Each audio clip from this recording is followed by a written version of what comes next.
Bismillahirrahmanirrahim. Alhamdulillahi rabbil alamin. Wassalatu wassalamu ala ashrafil anbiya'i wal mursalin. Wa ala alihi wa sahbihi ajma'in. Qala rabbi shrah lana sadrana wa yassir lana umurana wa hlul 'uqdatam min lisanina yafqahu qawlana.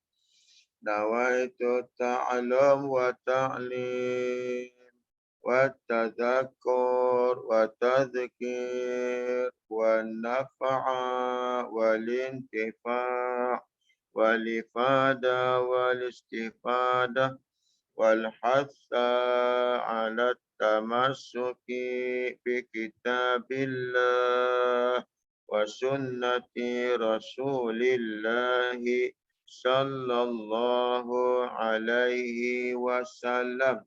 والدعاء إلى الهدى والدلالة على الخير ابتغاء وجهه وقربه وثوابه سبحانه وتعالى.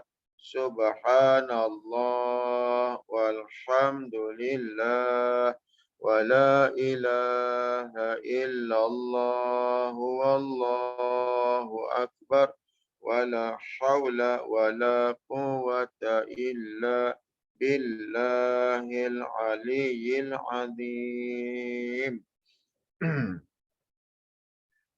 قال مصنف رحمه الله تعالى ونفعنا بعلومه في الدارين آمين. InsyaAllah pada malam ni kita masuk pula bahagian najis yang ketiga. Seperti yang kita telah maklum bahawasanya najis tu terbahagi kepada 3 bahagian. Dulu disebut yang pertamanya ialah najis mukhaffafah. Dan kita dah huraikan dan kita dah faham apakah dia najis mukhaffafah. Dan yang keduanya ialah najis mughallazah. Itu pun kita dah huraikan pada beberapa minggu yang lepas. Dan kita pun telah faham apakah dia najis mughallazah.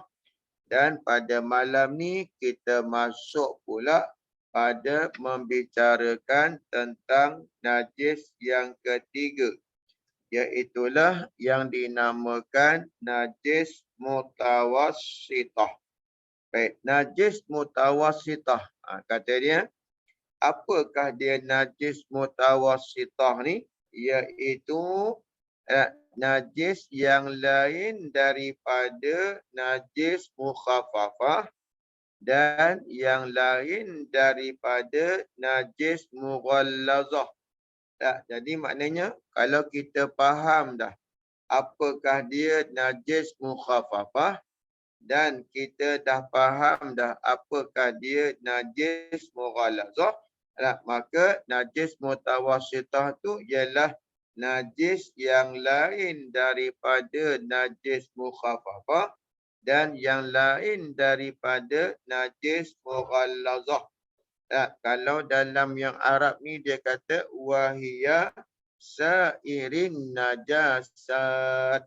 Yang lain-lain daripada najis-najis mukhaffafah dan yang lain daripada najis mughallazah. Itu dia kata najis mutawassithah. Baik. Bagaimana telah dinyatakan di atas tadi, dah lepas dah lah. Najis mukhaffafah apa dia, najis mughalazah apa dia. Anak, kita pun dah faham dah.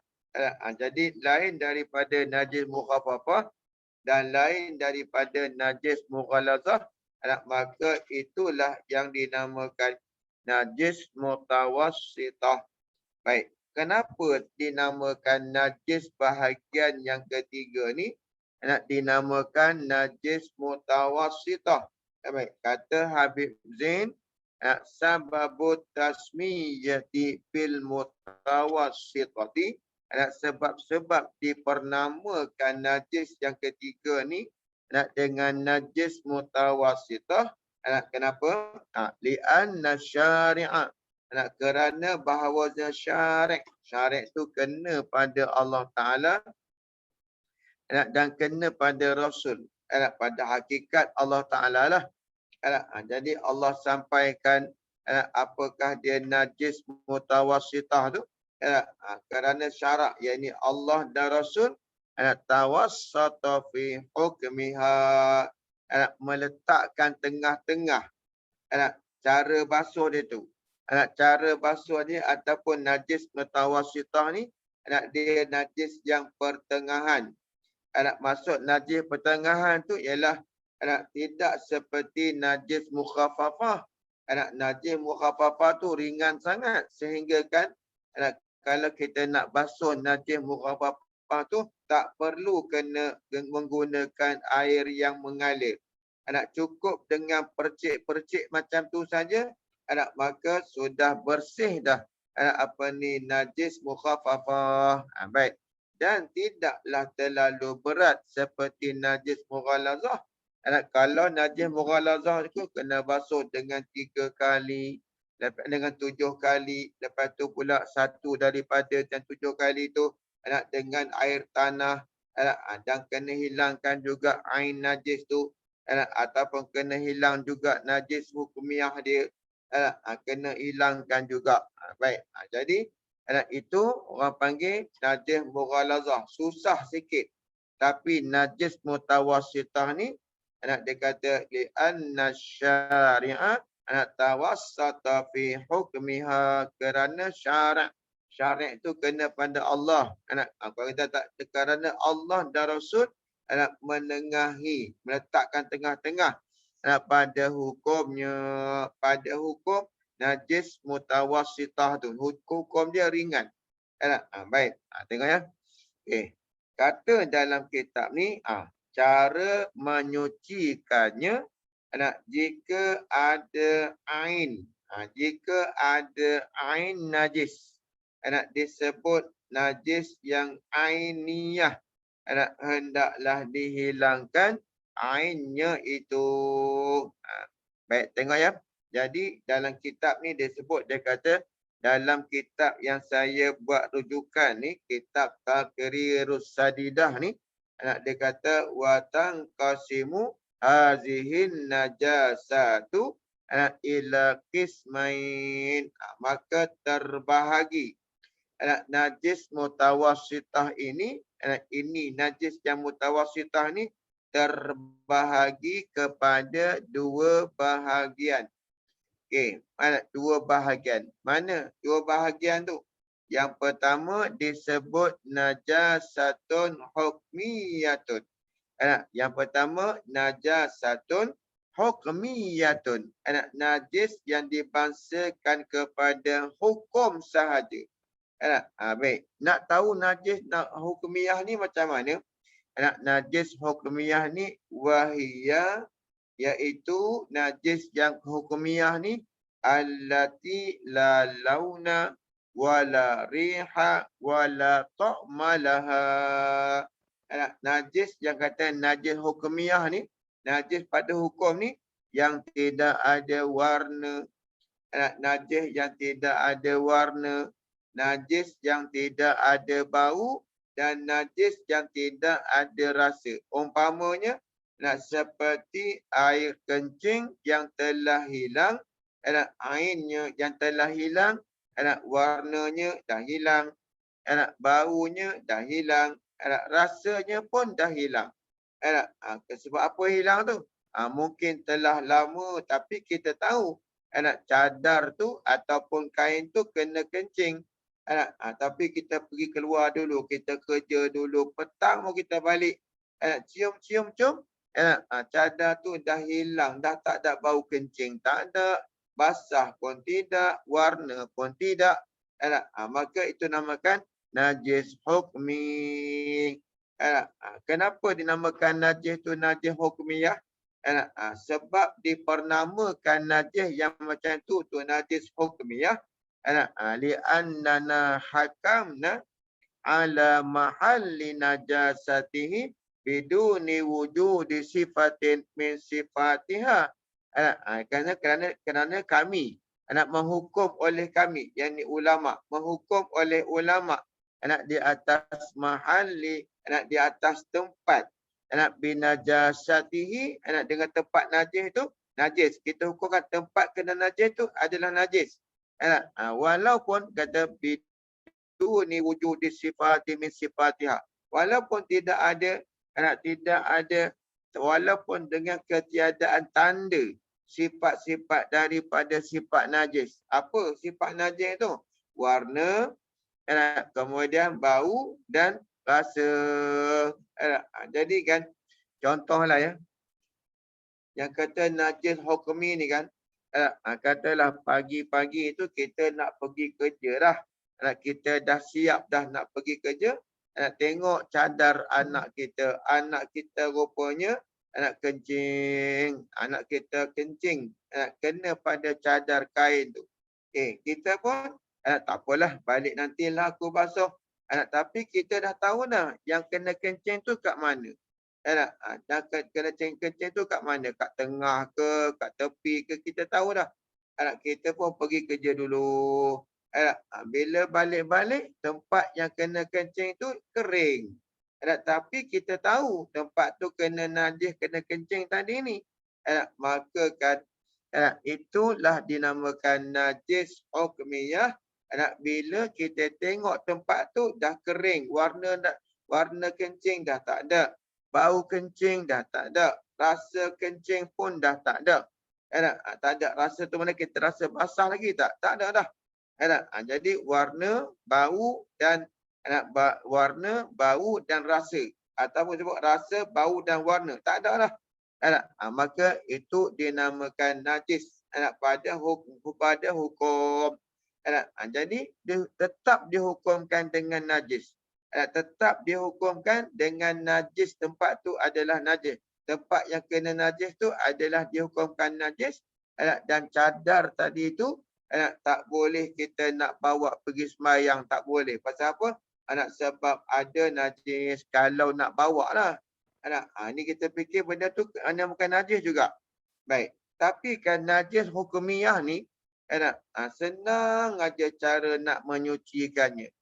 Pada hukum Islam ni, pada hukum syarak ni, najis pada hukum ni senang aja kita nak basuh. Kita ambil kain yang kena kencing tu, tempat yang kena kencing tu kita dah tahu dah, maka kita alirkan sahaja air. Tu dia kata kaifiyatu izalatiha. Macam mana nak hilangkan najis hukum ini? Tadhuru bijarayanil ma'i alaiha. Cara nak menyucinya ialah dengan diperlalukan bijarayani, dengan mengalirkan al-ma'i, akan air tu alaiha, di atas tempat yang kena najis. Ambil air lalu, sekali lalu aja. Sekali lalu, tak perlu kena berulang kali lalu, tak perlu. Ambil air tu, lalu perah, lalu macam tu, dah selesai.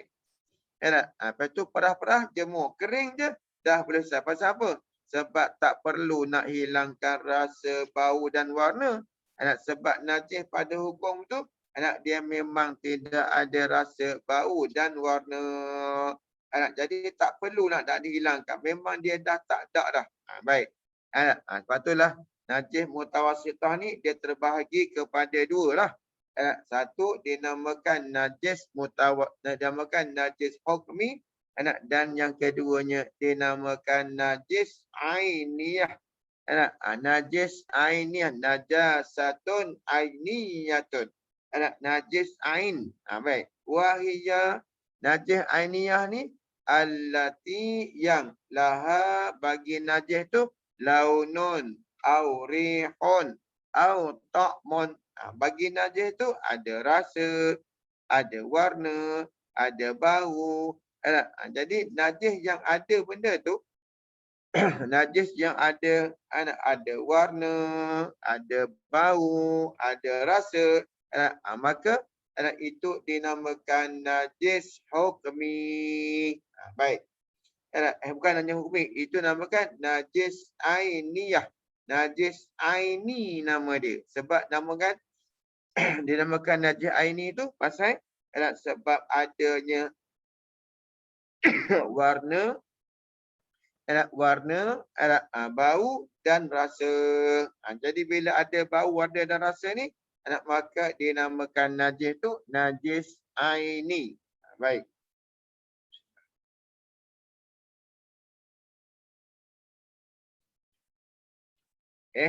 Jadi cara nak menyucikan najis aini ni macam mana? Ataupun sebab apa dinamakan najis aini? Kata dia sababut tasmiyatil bil ainiyah.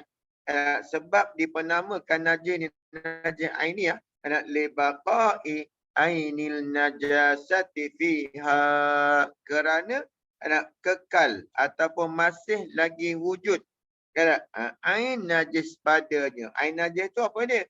Itulah tadi rasa, bau dan warna tu. Baik, li'annaha qad tura bil ain, ataupun waqila dikatakan juga sebab dipenamakan dengan najis aini tu kerana sesungguhnya dilihat ain najis tu. Apa ain najis tu? Warna dia kita nampak, bau dia kita boleh cium, dan bila kita sentuh tu ada rasa dekat situ. Maka hukumnya itu dinamakan najis aini. Baik. Najis aini yang kita nak bicara malam ni, najis aini ni macam mana cara nak menyucikannya?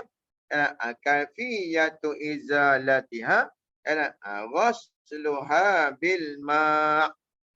Yang pertama dia kata kena basuh dulu tempat tu dengan air dan hilangkan segala sifat-sifatnya.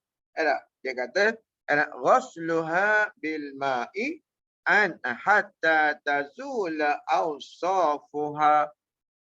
Dia kata basuh dengan air sehinggalah hilang sifat-sifat najis. Sifat najis tadi 3 tu lah. Rasa, bau dan warna. Jadi maknanya katakanlah kain kita tu kena najis ataupun kopiah kita ni kena najis. Kena air kencing, warna kuning ada, cium pun hancing, pegang pun rasa basah lagi dah. Baik, macam mana nak buat? Pertama, jiruh dulu, basuh dulu sehingga hilang ain najis. Bila sebut ain najis tu ialah rasa, bau dan warna. Hilangkan dulu. Okey, dah hilang dah. Barulah kita jirus sekali, lalu jirus air tu mengalir. Habis semua mengalir lah. Kalau boleh perah, perah lah. Kalau tak boleh perah, sebab kerah ke macam kopiah ni kerah, tak boleh diperah, jemur terus. Maka hukumnya adalah suci. Tak perlulah kata sampai 3-4 kali jirus. Dah hilang dah air dia tu, dah hilang dah warna dia, bau dia, rasa dia dah hilang dah. Baru kita jirus. Selagi tak hilang 3 sifat najis tu, dia selagi itulah tak boleh kita jirus. Kalau kita jirus pun tak dihukumkan dengan suci. Setelah hilang sifat najis yang 3 tu, hilang dah. Cium dah tak ada, bau hancing dah. Warna kuning pun dah tak ada dah. Kita pegang pun rasa air kencing tu pun dah tak ada dah. Kita pun jirus, jirus. Sekali lalu rata tempat yang kena najis tadi ni. Rata dah kita jirus. Baik. Lepas tu barulah kita nak perah ke, nak jemur terus ke, maka dihukumkan suci lah dia. Baik. Okey, tu jaga-jaga tu. Okey, ni dalam kitab yang kita nak baca ni banyak juga ni. Tengok ya. Kata dia cara menyucikannya, cara menyucikan najis mutawassithah ni, jika ada ain. Tengok, kalau ada ain tu maksudnya kalau ada bau, warna dan rasa, ataupun kita ikut dalam kitab ni warna, bau dan rasa, ataupun dalam kitab Jawi dia kata rasa, bau dan warna. Itu ain tu. Hendaklah dihilangkan ainnya itu. Jadi faham kitanya, macam tadi yang saya katalah, najis mutawassithah tu, dia mesti dia ada dua jenis. Najis hukmiyah dan najis ainiyah. Najis yang hukmiyah tu senang. Najis yang telah hilang sifat dia tu.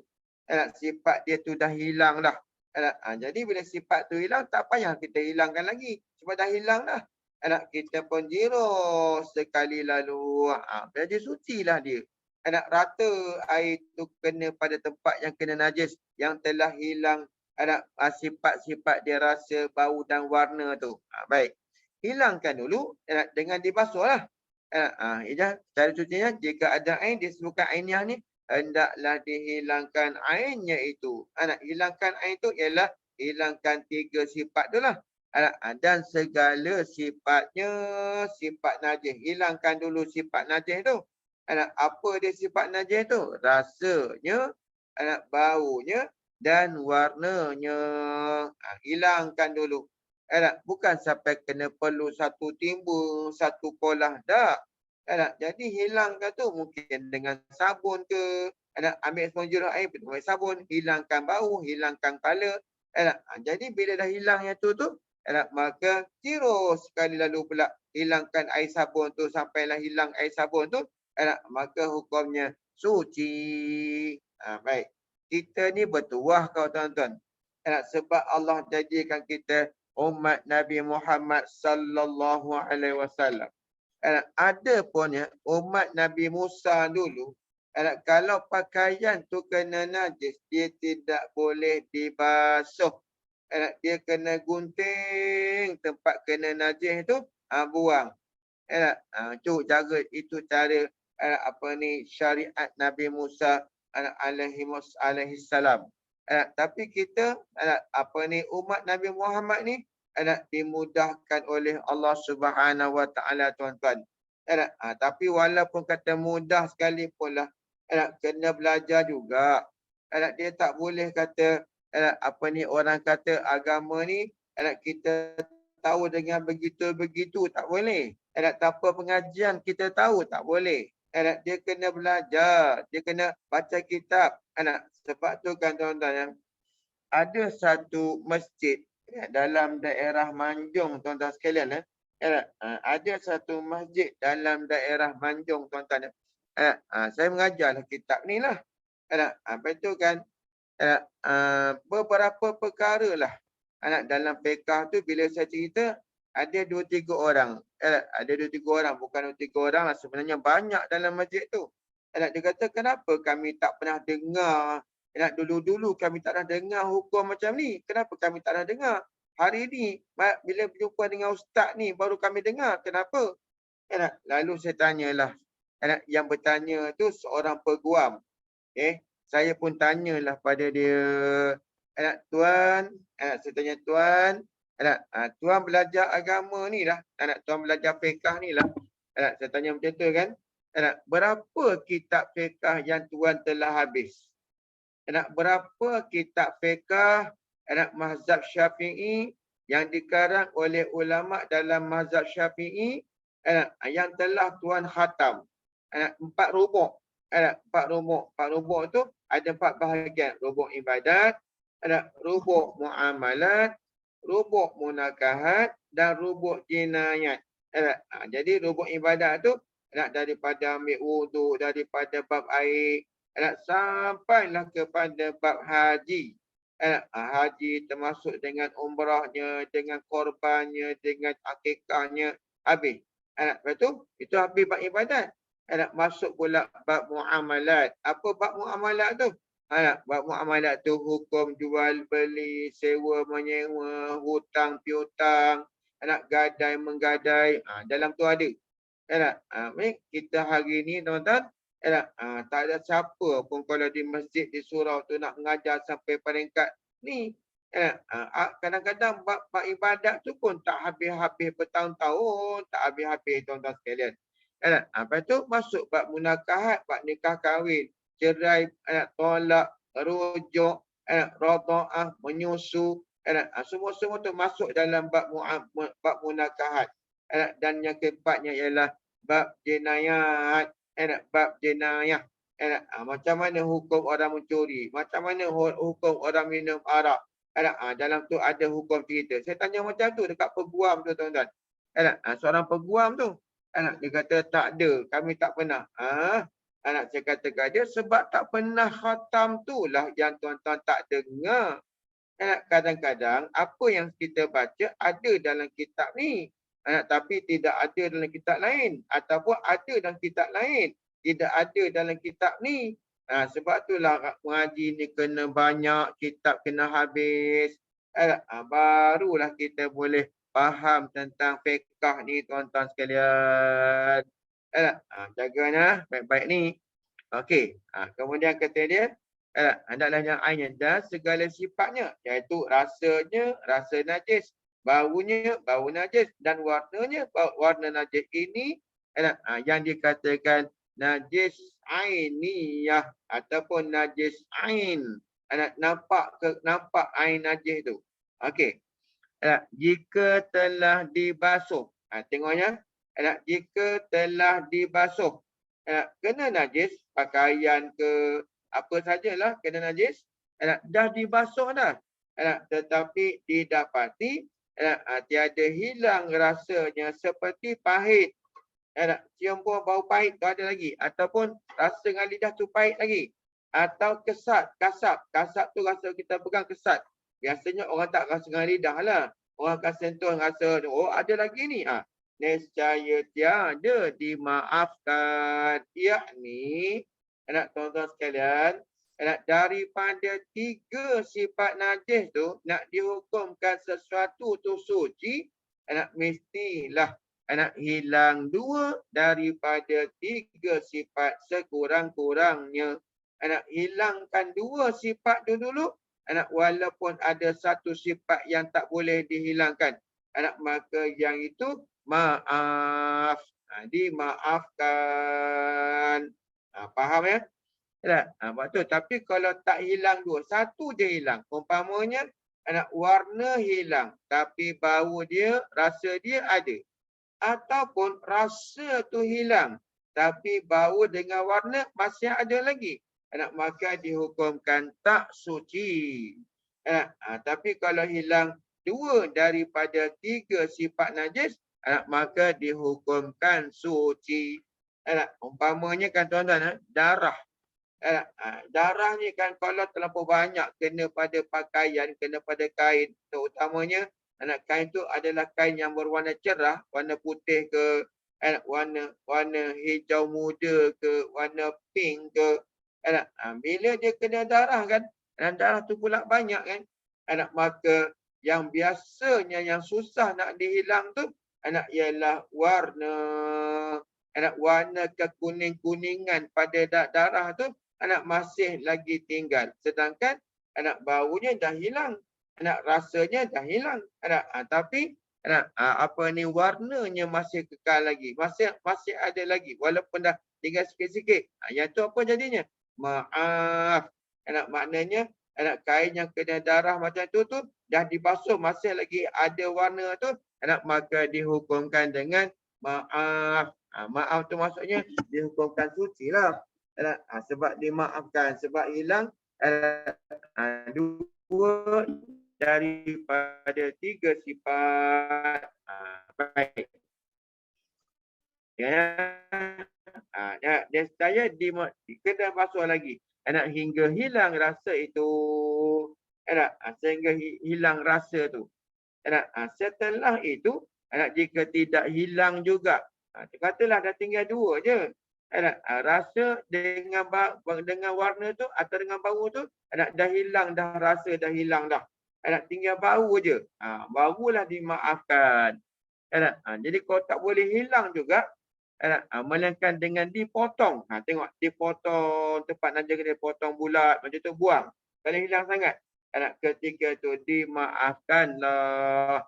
Jadi maknanya kan, jangan sampai kena potong baru hilang. Kalau kena potong tu, kita potong pun baru hilang, basuh tu tak hilang juga. Dalam mazhab kita ataupun dalam syariat Nabi Muhammad ni, keadaan macam tu terlampau susah sangat nak dihilangkan, nak dihukumkan maaf. Pasal apa? Dalam kaedah kita ni, ad-daruratu tubihul mahzurah. Darurah. Maksud dah tak boleh, dah terkepit sangat dah. Tak boleh hilang sangat dah ni.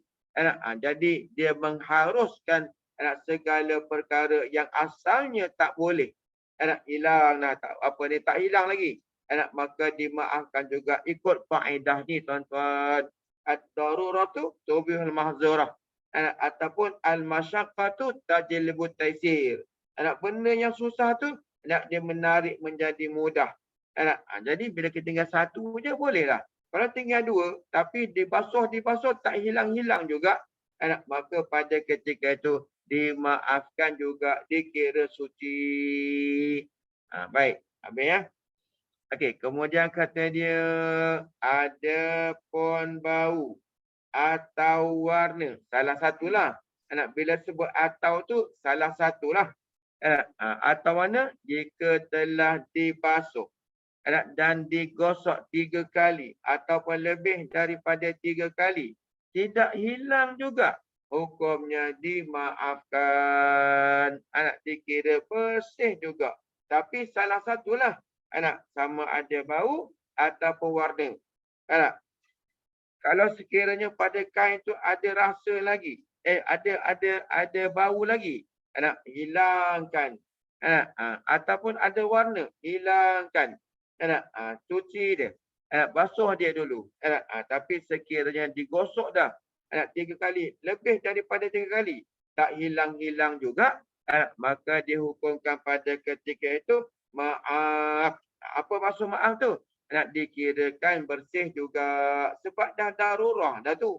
Dah dibasuh dah tu, tak hilang juga. Tu nak buat macam mana kan? Maka syarat dia tidak menyusahkan kita lah. Jadi kita pun bolehlah pakai walaupun tinggal satu sifat, iaitu sama ada bau ataupun warna. Okey. Maka jika najis itu sudah tiada airnya, macam tadilah. Lepas tu yang kata tolong buat garisan. Tuan-tuan yang ada kitab tu tolong tanda. Najis mutawasitah ni dia terbahagi kepada dua. Satu, dinamakan najis hukmiyah, dan yang kedua najis ainiyah. Najis ainiyah kita dah baca dah ni. Baik, yang ini pula, maka jika najis itu sudah tiada airnya. Maksud sudah tiada air ni, sudah tiada warnanya, baunya dan rasanya. Dan tiada lagi sifatnya. Sifat tu dah hilang. Walaupun kita tak basuh lagi pun, tapi dia hilang dengan sendirinya. Setelah kita biarkan dia berjemur tu, pula tak ada warna pula. Rasa pun hilang sama juga. Apa nak kata? Baik. Jika sudah hilang airnya, dan jika nanti itu sudah tiada airnya, tidak ada warna tadi ni, tidak ada warna, rasa dan rasa, bau dan warna tu, dan tidak ada lagi sifatnya, rasa, bau dan warna, sifat dia tak ada lah. Disebut najis hukmiyah. Seperti air kencing yang sudah kering pada pakaian dan hilang sifat-sifatnya. Dah hilang dah. Jadi cara menyuci macam mana? Mudah sangat. Macam mana? Memadailah. mencukupilah dengan dicucur. Dicucur bukan cucur tu mana cucur makan tu, tak ni. Cucur tu mana dicurah, dituang akan air pada tempat yang kena najis itu. Jadi tuang, ambil air itu mengalir atau kita buka pipe, jenuh tempat kena najis yang kering tadi ni, yang sudah hilang sifat najis, sudah hilang dah. Kita jenuh sekali lalu. Rata-rata tempat kena air, tempat yang kena najis itu, tempat najis yang dah hilang rasa bau dan warna ni, maka kita pun perah jemur. Maka dihukumkan dengan suci. Itulah mudahnya menjadi anak umat Nabi Muhammad sallallahu alaihi wasallam, tuan-tuan sekalian. Baik, tengok ya. Ini pun satu lagi ni tuan-tuan. Kita baca je lah. Kita baca dulu.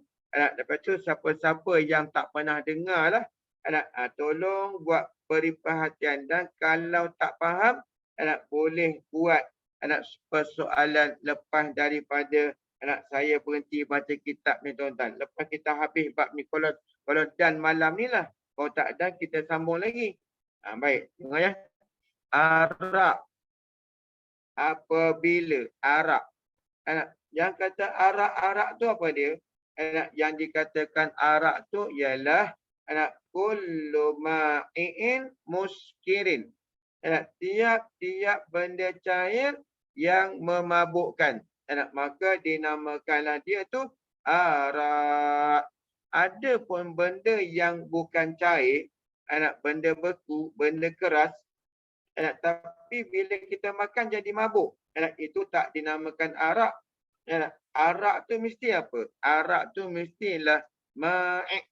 Ma'i' tu maksud cair, ma'i'un. Mestilah kullu ma'in, kullu tiap-tiap benda yang cair tu memabukkan, maka hukumnya adalah najis. Itu mana arak. Okey. Jadi kita hukum arak tu adalah najis. Sebab dia memabukkan. Bila dia memabukkan, sama ada dia minum tu tak mabuk, maka dihukumkan tetap juga najis, tuan-tuan sekalian. Okey. Jadi kan arak tu ada hukum tu. Ada hukum. Bukan ada hukum maksudnya nak minum. Ada hukum kalau arak tu bertukar menjadi cuka. Tengok ya. Arak apabila telah jadi cuka. Cuka apple, cuka anggur, cuka tamar. Jadi cuka buah-buahan ni, dia sebelum jadi cuka tu, dia tetap jadi arak dulu. Dia tetap jadi arak dulu. Macam kalau di Kelantan tu, cuka nipah, cuka tak tu tal lah, pokok tal. Kita tal 7 tu. Jadi bila kita sebut apa ni, cuka nipah, cuka tak, ataupun cuka buah-buahan.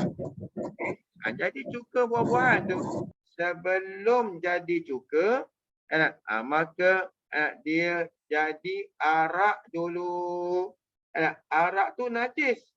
Bila bertukar jadi cuka, adakah bertukar jadi tetap najis juga? Tengok. Arak apabila telah jadi cuka. Tapi dengan syarat jadi cuka tu dengan sendirinya. Maksud dengan sendiri tu ialah dengan tidak dibantu oleh benda lain. Biasanya tuan-tuan ya, masa saya belajar di Patani dulu ni, kebetulan di belakang kawasan pondok tu ada banyak pokok tal. Ini siapa yang kenal pokok tal ni saya tak tahu lah, orang panggil kelapa laut kot. Pokok tal tu macam kelapa laut dekat Kelantan banyak, di Patani banyak pokok ni. Dan pokok ni dia boleh buat apa ni, nira ataupun tuak tu.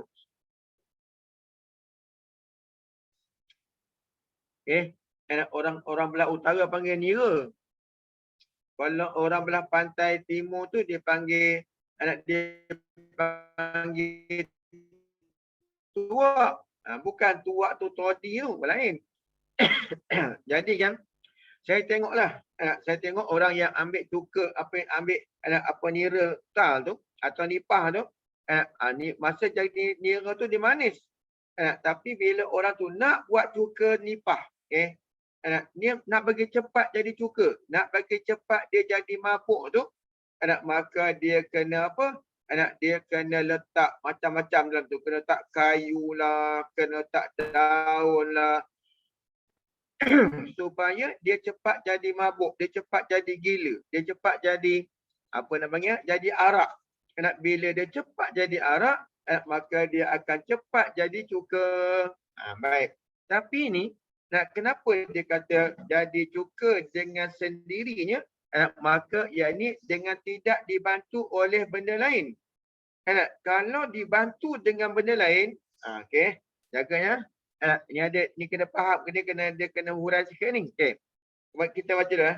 Dia kata jadi cuka dengan sendirinya, hukumnya suci dengan syarat tidak dimasukkan. Tengok. Dengan syarat tidak dimasukkan benda lain ke dalamnya, ke dalam arak. Asalnya kalau arak tu macam perahan anggur.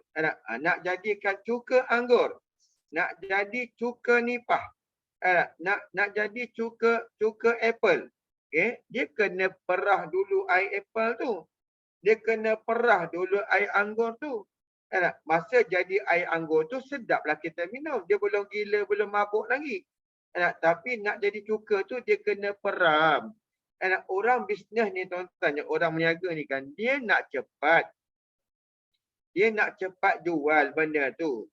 Bila nak cepat jual, dia nak kena bantulah nak jadi arak tu, dia kena bantu daripada air anggur, nak cepatkan jadi arak, nak cepatkan jadi cuka, dia kena bantu, kena letak benda-benda asing.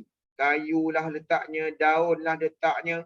Jadi bila ada tu, maka dia akan jadi apa? Dia akan jadi arak cepat. Bila jadi arak cepat, dia akan turun pula, dia akan jadi cuka. Baik. Masalahnya ialah apabila kita letak benda lain, katalah dalam cawan ni kan,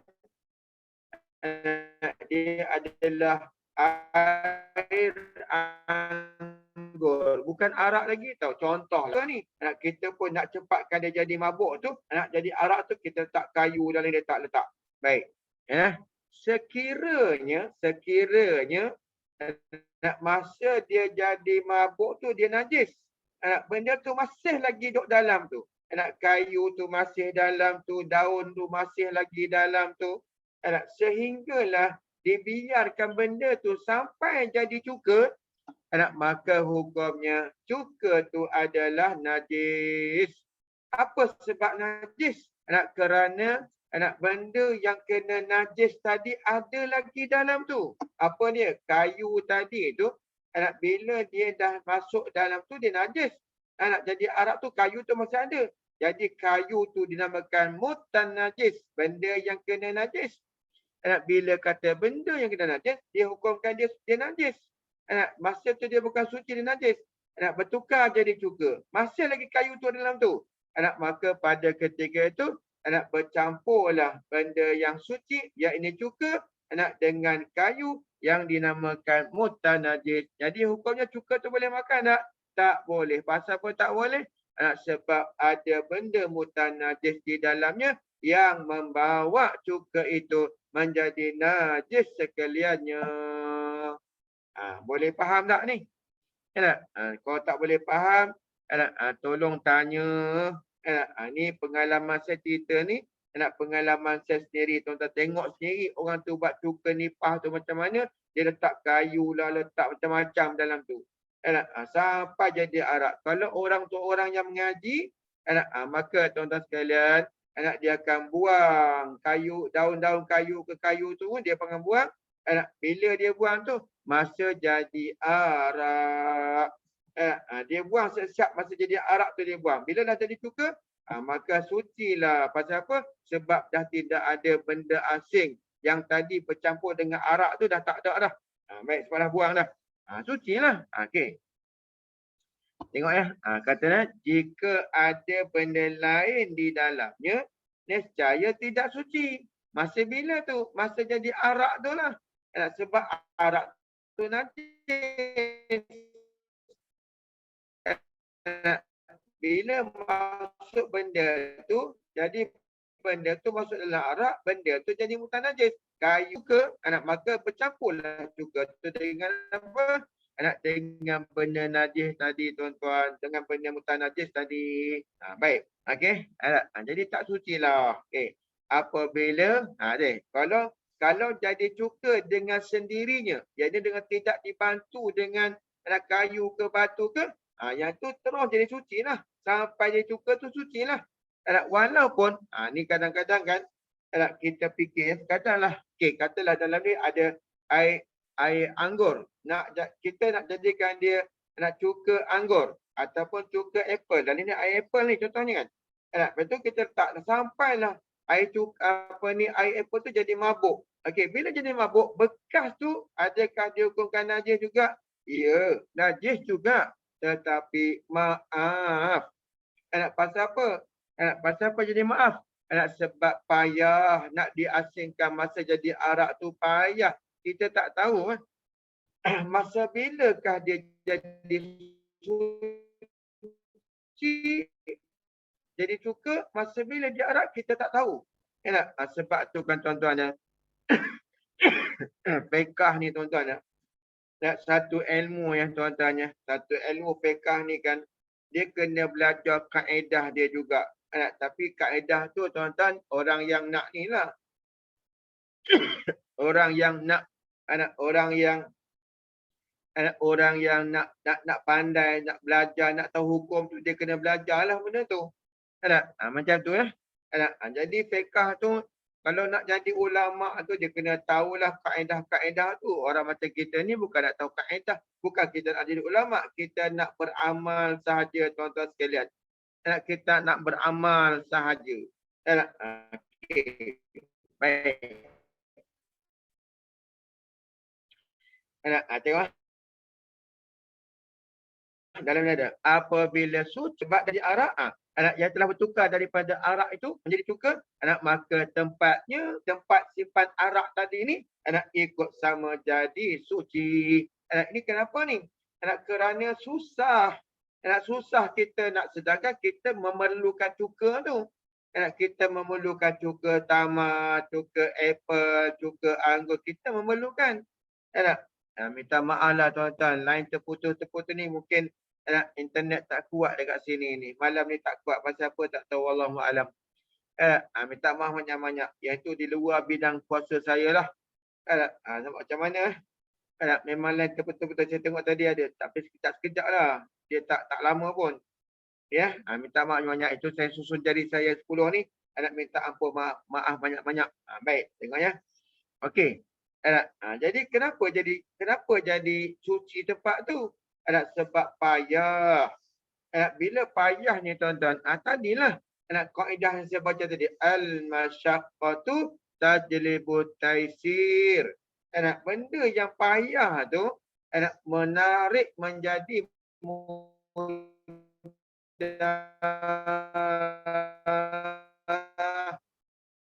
Okay. Jadi hukum Islam ni kan, tasaqa ittasa'a. Apabila dia luas tu, lama-lama dia akan jadi sempit. Apabila dia sempit, lama-lama jadi luas balik. Macam tu. Jadi hukum macam contoh contohnya kan, makan khinzir tu kan haram. Okay. Sempitlah tu, sempit. Tapi tuan-tuan, bila dah jadi sempit tu, dia akan jadi luas balik. Bila luas tu, bila dalam keadaan darurah. Bila dalam keadaan darurah. Macam ni darurah tu? Darurah tu tuan-tuan ialah apabila sudah tidak ada makanan untuk meneruskan kehidupan. Masa tu, syarak mewajibkan makan walaupun dia asalnya haram sekalipun. Baik. Sama juga dengan Apabila luas hukum tu ittasa'a, dia luas. Dia akan jadi sempit balik. Wattasaqa. Contohnya, seperti contohnya, okey. Makan nasi, makan katalah makan gula lah, gula. Contoh bagi nampak gula tu luas tak dia punya hukum dia maksudnya luas tu boleh makan tak? Boleh tak kita makan gula tu basuh motek? Boleh tak? Boleh. Tapi kan luas tu lama kelamaan atas seseorang bukan atas umum tu, atas seseorang dia akan jadi sempit. Bila tu? Bila doktor kata kamu ni kalau makan juga gula maka penyakit diabetes kamu takkan sembuh. Masa tu kalau dia makan juga setelah doktor yang syiqah bagi tahu dia makan juga maka hukumnya adalah haram.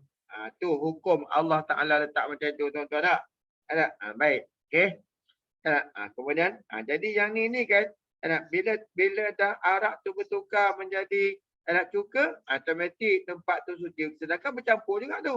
Tapi sebabkan masyaqqah, payah, menyebabkan jadi payah. Bila kata payah, maka Islam memudahkan. Sebab itu keperluan kita sebagai manusia. Okay. Kemudian ada peringatan. Ini satu peringatan. Okay. Apa peringatan tu? Cara membasuh tiap-tiap yang kena najis. Yang diiktiraf oleh syarak. Jadi maknanya syarak mengiktiraf, syarak membenarkan, syarak mengajar kita. Nak basuh najis mutawasitah ni ialah nak dengan dicucur ataupun dijirus akan air yang suci ke atas benda yang dibasuh. Jadi maknanya kan benda ni kan tuan-tuan kadang-kadang lah minta maaf saya bercakap ni, minta ampun saya berkata. Tapi lah itulah sebab negara kita ni tuan-tuan saya bukan nak sentuh orang politik ke, nak sentuh menteri ke, Perdana Menteri ke, tak lah. Tidak lah. Cuma saya nak cakap benda ni kan tuan-tuan. Sebenarnya kan orang Islam ni kan agama ni dia kena belajar tak? Apa bidang pun yang dia kerja. Saya sebut ni kan kalau dia buka kedai makan, kalau dia tak tahu cara nak membasuh ikan, nak basuh daging, nak basuh sayur yang kena najis, maka tuan-tuan dia akan hidangkan pada orang ramai makanan yang bernajis walaupun tak nampak najisnya itu. Ni kadang-kadang ada orang nak jimat air, dia tak jirus, dia rendam, dia buat kicah-kicah macam tu je. Dalam napis tu, daging tu dia buat macam tu je. Tak nampak darah melekang. So memanglah. Tapi tuan-tuan tak diiktiraf macam tu tak ni. Dia kena dengan air yang mengalir. Letak dalam raga ke, letak dalam penapis ke, lepas tu letak daging tu, jirus air mengalir rata macam tu. Walaupun kita dah rendam tadi, dah buat macam tu, tapi kena buat rata. Syaratnya memang kena macam tu. Basuh ikan, basuh daging, basuh sayur. Memang kena macam tu tuan-tuan sekalian. Dia maknanya air yang dicucuk atau dijurus. Jiruslah, bukan benda tu yang mendatang, air yang mendatang. Jaga ni. Okey. Yang suka kata benda yang dia basuh. Orang sebelah utara kata air lalu. Orang belah Penang, orang belah Kedah, orang belah Perak utara, dia kata ayak lalu. Banyak ayat lalu tu air mengalir lah. Tu kata orang Kedah kata ayak lalu dia kata. Lalu kan ayat tu. Lalu kan mana mengalir kan ayat tu lah. Dia kata macam tu. Itu orang Penang, orang Kedah, orang Perak utara dia kata macam tu lah. Baik. Okey. Tengoknya. Okey. Meskipun sekali, walaupun dengan sekali lalu. Jadi sekali lalu pun dah memadai dah lah. Jangan sampai direndam saja. Bukan pasal apa ni, itu dia tak sesuci tu. Kita rendam saja. Tak boleh. Jika tidak diperbuat begitu, umpama dicelup benda yang kena najis tu ke dalam air. Celup je. Bubuh dalam besen, air tu ada besen air. Lepas tu basuh ikan tu, rendam tu, buang. Tu pak. Letak dalam itu. Dah basuh dah. Dah basuh. Tak, dia kena apa? Dia kena air tu jirus balik. Ngalirkan balik. Barulah anak cara basuh yang betul mengikut SOP syarak. Syarak punya SOP macam tu tuan-tuan sekalian. Tapi yang saya tengok tuan-tuan yang minta maaf lah. Kadang-kadang di kedai makan sepatutnya kanlah orang yang nak buka kedai makan ni dia kena belajar fiqh. Macam mana cara nak menyucikan najis. Tuan-tuan dah. Orang kadang-kadang kan dia bela kambing ke bela lembu ke dia kena tahu fiqh juga. Saya pernah tuan-tuan ya, satu tempat saya tahun 2 tahun lepas saya beli lembu kambing untuk buat korban. Okey. Jadi tuan-tuan, ini akibat daripada jahil agama lah jadi macam ni. Akibatnya. Jadi akibatnya tuan-tuan ya, boleh dapat dosa. Tak dapat pahala pun. Sedangkan kita meniaga tu nak dapatkan pahala. Bukan pandang pada keuntungan dunia semata-mata. Tak. Tapi nama kita ni, dia nampak nak fulus saja.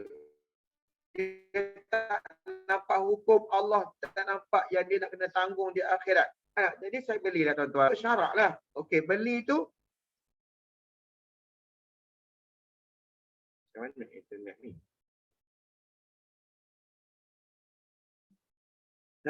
Beli tu kan.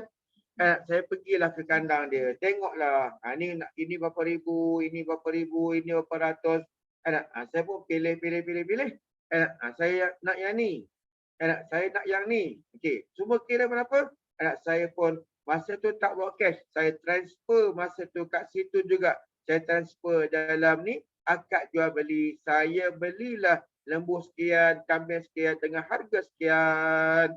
Akad dah tu. Dan saya dah tanda lembu kambing tu. Saya turut tanda dengan kad warna Azhar yang dah beli dah tu. Tapi bila sampai waktu kita dihantar lembu tu masa raya korban tu, tengok lembu yang saya tanda seekor pun tak ada. Kambing yang saya tanda seekor pun tidak ada. Dia hantar yang lain.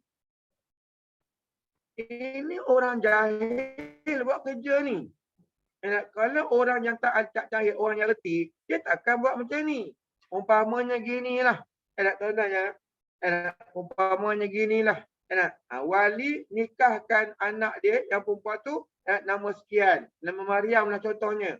Nama Maryam. Contohnya nama Maryam. Contohnya kan. Tapi bila nikah, akad nikah tu nama Maryam. Perempuan yang nama Maryam. Tiba-tiba bila dia pertemukan dengan suami itu, nama Mawadah pula.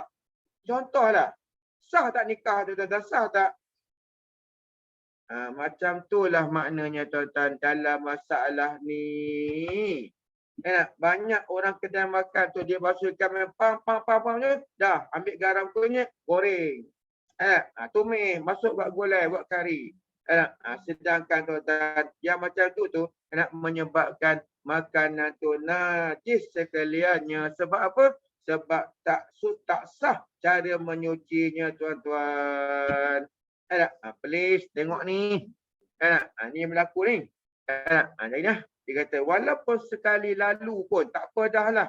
Bukan dicelup benda kena najis itu ke dalam air yang sedikit seperti dalam besen atau dalam periuk yang telah ada air menanti di dalamnya. Baik. Walaupun air itu mutlak, air yang dalam besen itu mutlak, memang air mutlak, air suci lagi menyucikan. Tapi sebabkan dia masukkan ikan dalam tu, perak masuk, campak, masuk dalam kuali, campak masuk dalam belanga, campak masuk dalam periuk.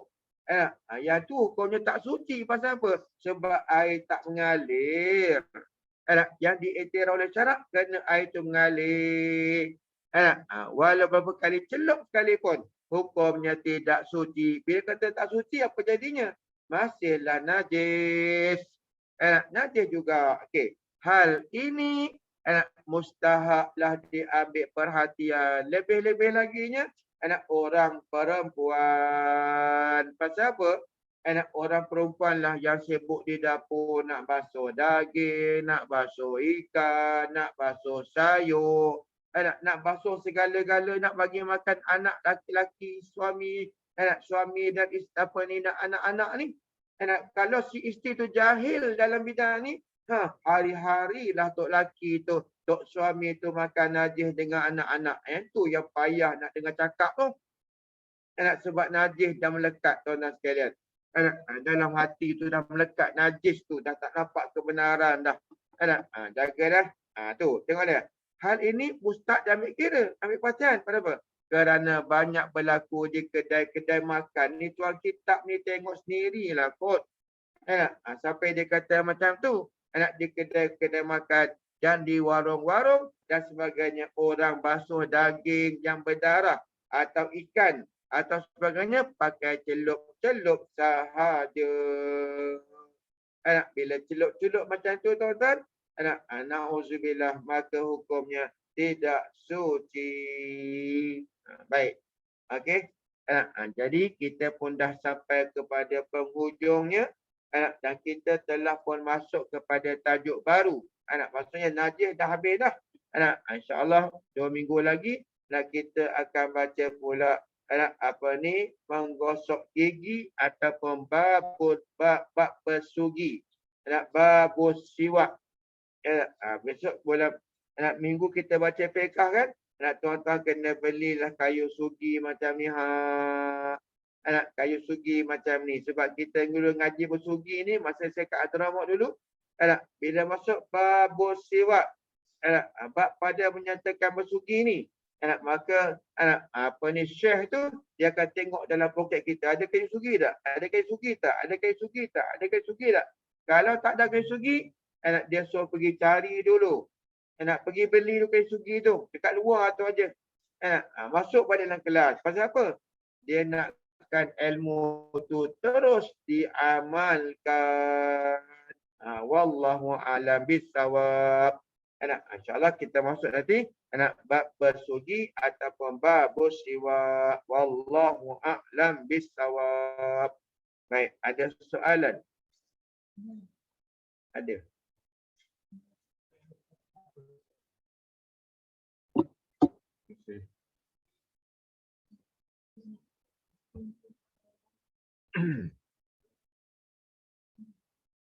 Assalamualaikum Ustaz, ada satu soalan dalam ni. Boleh tidak sifat najis itu dihilangkan dengan selain air? Contohnya, hilangkan bau dengan meletakkan minyak wangi atau semburan. Jadi kan, bila letak semburan, minyak wangi dan sebagainya, adakah minyak wangi itu dinamakan air mutlak? Tidak. Walaupun bau tu hilang dengan sebab ditindih oleh bau minyak wangi, maka ciumlah bau minyak wangi, hilanglah bau najis. Tapi kalau tidak dibasuh dengan air yang mutlak, maka hukumnya tetap tidak boleh. Kenapa? Kerana semburan ataupun minyak wangi itu bukan ejen menyucikan. Wallahu a'lam.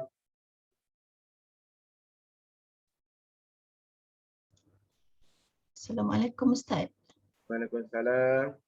Nak tanya sikit pasal anak-anak remaja ni kan yang ada jerawat yang besar-besar tu kan. Lepas tu macam tengah tidur pecahlah dia punya nanah, darah semua tu kan. Lepas tu terkena selimut. Lepas tu selimut pula kala merah. Jadinya bila nak cari esoknya tu dah tak jumpa dekat mana tempatnya tu. So macam mana nak cucikan tu? Darah lah. Darah campur nanah kan, misalnya jerawat yang besar-besar tu. Tu kira macam mana? Okey, sekarang ni kan masalah darah tu kalau sedikit dimaafkan.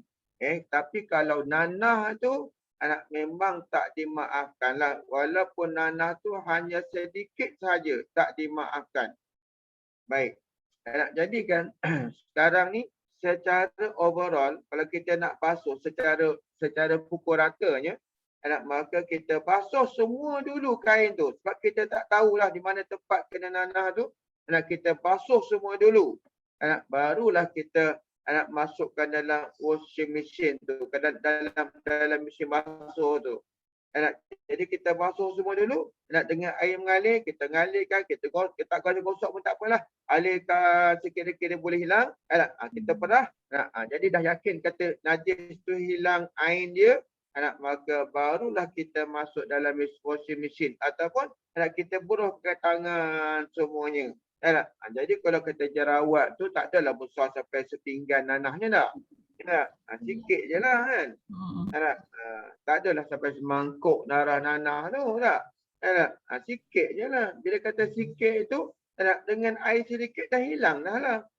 Tak ada apa, tak ada masalah. Lah, tak boleh rendam lah. Tak boleh rendam saja, kena jirus.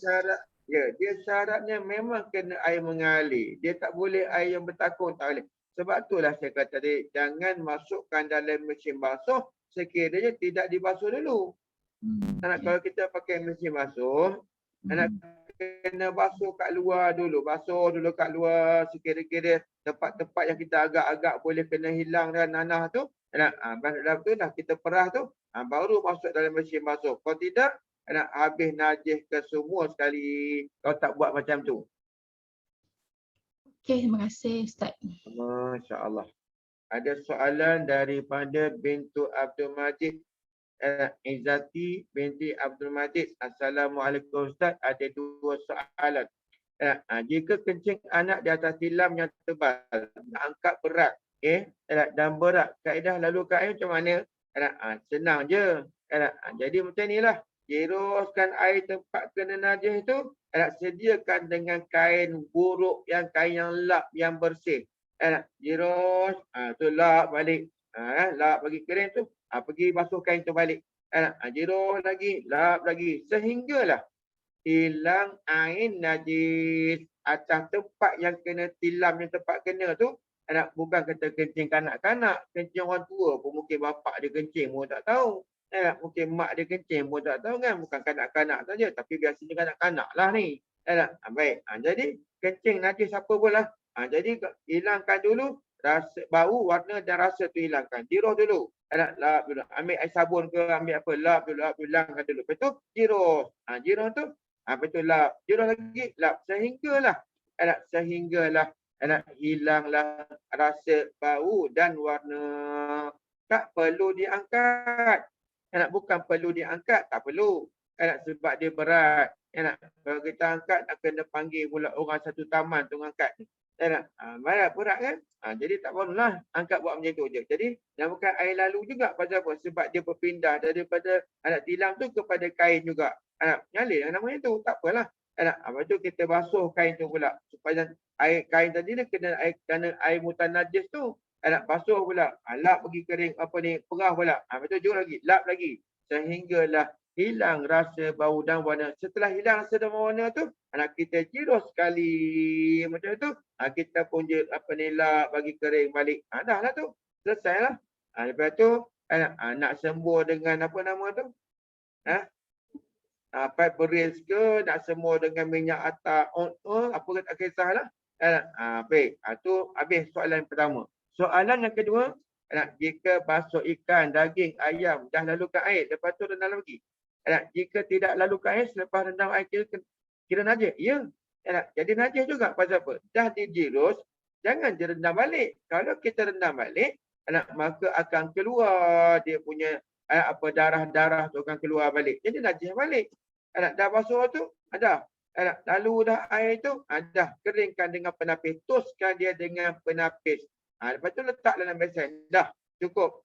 Dihukumkan suci tu. Jadi darah yang dalam ayam tu, dalam daging ayam tu, dimaafkan bila kita masak tu, maka dia akan keluar juga darah. Itu dimaafkan.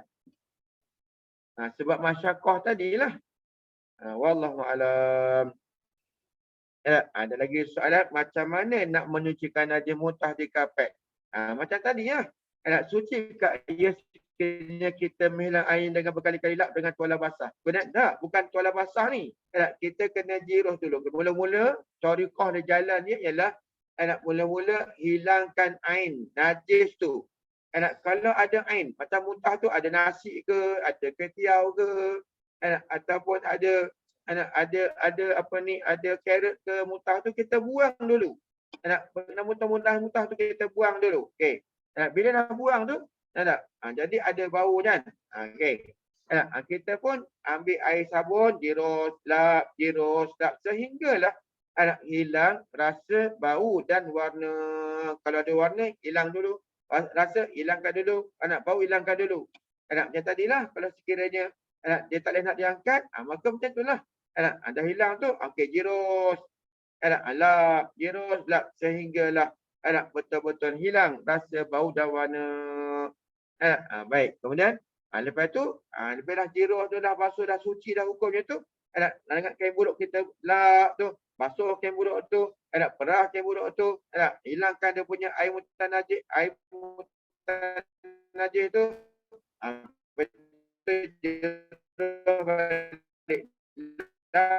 Balik. Ataupun kita guna kain lain. Jadi kena guna kain buruk banyaklah pula. Kalau guna kain lain tu kena guna anak tu. Kita nak spray dengan pet beris ke, anak kita nak spray dengan minyak atar ke, tu tak ada masalah lah. Anak sebab tu dah suci dah hilang rasa bau dan warna. Baik. Wallahu alam. Ada soalan lain? Dalam ni Puan Z Yusman kata, Ustaz, hukum tentang membasuh daging kena lalu ke air. Bagaimanapun saya lihat bagaimanapun saya lihat orang buat sate biasanya daging tak dibasuh ikut syarat. Bila tanya, katanya kalau kena air daging tak jadi liat dan keras. Maknanya kita kena elak dari makannya. Tapi benda yang tak tahu, ni nak macam mana? Nak buat macam mana? Tapi saya rasalah, saya dulu pun pernah juga berkawan dengan orang buat sate kat Kedah dulu. Jadi kan saya tak nampak pun alasan kata daging jadi liat tu, saya tak nampak pun sebab apa. Masa buat tu, kawan saya yang buat sate tu, dia rendam dengan, dia dah basuh daging tu betul-betul dah basuh dah. Ditoskan, dijuruk air lalu tu, ditoskan dengan raga yang besar tu. Lepas tu, dia buat letak dalam besen, lepas tu dia letak rempah rantui dia dengan serainya, dengan lengkuasnya, air lengkuas dia gaul tu. Jadi tak ada pun kat daging dia jadi liat pun tak ada pula. Itu kata dia, kata dia lah. Nak bagi daging tu rasa manis, maka direndam dengan gula. Direndam dengan air gula ataupun gula. Tak gula macam tu, maka gula itulah ejen yang melembutkan daging, kata dia. Bukannya masalah keras tak keras. Ini saya tak tahulah siapa yang buat macam tu. Wallah. Maknanya bukan semua orang jual sate tu macam tu keadaan dia. Tak. Ya, tidak. Baik. Sebab saya berkawan dengan orang macam tu, saya berkawan. Orang-orang yang jual daging tu, orang yang buat sate tu, saya berkawan. Baik. Berkawan rapat dengan dia dulu. Tengok dia buat sate tu macam mana. Lembut aja sate dia. Saya makan, tak ada masalah pun. Tak tahulah kalau orang lain, wallahu alam. Baik. Tadi soalan kita, biasanya handphone kita pegang dalam poket keadaan. Boleh kita masuk dalam poket dan bawa solat bersamanya? Tak ada masalah. Sebab handphone tu bukan najis. Tak ada masalah lah. Handphone bukan najis. Kecuali lah keadaan. Saya faham soalan ni. Saya faham soalannya apa. Soalannya mungkin dia pegang keadaan tangan dia bernajis lah. Okey. Sekiranya tangan kita bernajis masa kita pegang handphone tu, katalah. Okey. Maka masa kita pegang tu, kita kena basuh lah handphone tu. Juruslah dengan air. Rosak, beli barulah. Macam mana kan? Najis. Pasal sebenarnya kita najis tu kita kena tahu juga. Kalau setakat pegang minyak, kita makan kari pak ada minyak, kita pegang handphone berminyak, itu bukan najis tu. Jadi tak ada masalah. Basuh je lah, lap je lah. Tak ada masalah pun. Okay, kalau najis pun, basuhlah macam mana. Najis dalam Islam ni, torikah nak hilangkan najis tu, tidak ada jalan lain. Kecuali dengan membasuhnya. Itu aja. Kecuali kalau dalam keadaan nanti kita akan mengaji bab istinja. Yang tu tak guna air. Bab istinja. Menyuci najis dengan tidak menggunakan air. Menggunakan apa? Menggunakan tisu, kayu, batu boleh. Tapi ada cara dia lah. Ada syarat dia macam tu. Baik. Kemudian ada soalan lagi, Ustaz. Kalau orang tak boleh gerakkan kaki sebab telur sakit akibat kemalangan, adakah memadai wuduk di bahagian wajib sahaja, kaki tanpa perlu disapu? Jadi saya soalan ni macam ni, saya kena ulang banyak kali soalan bagi Pak Ustaz. Kalau orang tak boleh gerakkan kaki sebab terlalu sakit akibat kemalangan. Okay. Jadi kaki dia sakit sebab kemalangan tak boleh gerak. Adakah memadai wuduk pada bahagian wajib sahaja? Kaki, wajib kaki tu kat mana? Jadi jirus, tak apalah dah jirus. Mana apa ni, bila kita basuh kaki tu, sunatnya ialah kita gosok. Tapi sebabkan nak gosok, nak gerakkan kaki tu sakit, maka memadailah dengan dijirus. Tapi jirus tu kenalah rata-rata. Kalau tak rata tak boleh. Sebab asalnya apa ni, kaki tu hendaklah dibasuh. Kaki tu hukumnya dibasuh. Jadi kalau sapu tu sunat. Jadi bila kita basuh tu, maka dia kena sapu lah. Baik. Jadi kalau masalah tak boleh sapu, tak boleh nak apa ni, kena jirus, bagi rata-rata jirus. Baik. Okey. Kemudian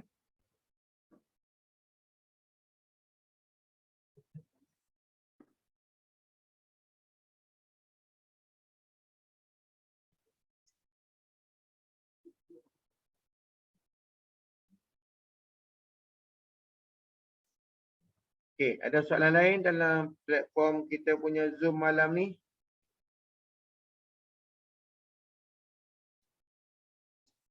Tak ada? Kalau tak ada, kita dah boleh mengundur diri lah kan?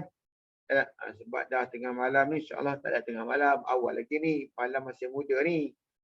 Tapi, yalah, tuan-tuan kita masih banyak kerja kan? Mudah-mudahan tuan-tuan sekalian, sahabat-sahabat handai kita yang dalam hospital, yang kena COVID tu, insyaAllah kita dah doakan, mudah-mudahan mereka tu diselamatkan oleh Allah Subhanahu Wa Taala, disembuhkan oleh Allah Subhanahu Wa Taala, dan kalaupun apa-apa yang Tuhan tentukan, maka hendaklah mereka tu bersifat dengan redha keluarga mereka, dan mereka bersifat dengan redha dengan ketentuan Allah Subhanahu Wa Taala. Wallahu a'lam bissawab. Insya-Allah ya. Kita mengundur diri dulu. Bismillahirrahmanirrahim. Alhamdulillahirabbil alamin. Wassalatu wassalamu ala asyrafil anbiya'i wal mursalin wa ala alihi washabihi ajma'in. Allahumma ya azim wa sultan, ya qadim al-ihsan, ya da'iman ni'am, ya kasirul jud, ya wasi'al ata', ya khafiyul lutf, ya jamil sana, ya haliman la ya'jal. Salli rabbi ala sayyidina Muhammadin wa alihi wa sallim warda sahabati ajma'in. Allahumma lakal hamdu syukra wa laka manu fadla wa anta rabbuna haqqa wa nahnu abiduka riqqa wa anta lam tazal jaka ahla ya miyasira kulli asir wa ya jabira kulli kasir wa ya sahiba kulli farid wa ya mughniya kulli faqir wa ya muqawiya kulli da'im wa ya ma'mana kulli maqir. Yassir alaina kulla asir wa tasyirasi alaika yassir. Allahumma ya man la yahtajil al-bayan wa tafsir hajatuna kathir wa anta alimun biha wa khabir. Allahumma inni akhafu minka wa akhafu yakhafu minka wa akhafu man la yakhafu minka. Allah bihaqi man yakhafu minka najina mimman la yakhafu minka. Allah bihaqi sayyidina Muhammadin أهرسنا بعينك التي لا تنام، ذكرنا بك نفك الذي لا يرب، وارحمنا بقدرتك علينا ولا ننقض ثقتنا ورجاؤنا. اللهم إنا نسألك زيادة في الدين وبركة في العمر وسعة في الجزاء وسعة في الرزق وتوبة قبل الموت وشهادة عند الموت ومغفرة بعد الموت وعفوا عند الحساب وآمانا من العذاب ونسيبا من الجنة وارزقنا نظر إلى وجهك الكريم. وصلى الله على سيدنا محمد وعلى آله وصحبه وسلم والحمد لله رب العالمين. Terima kasih Ustaz.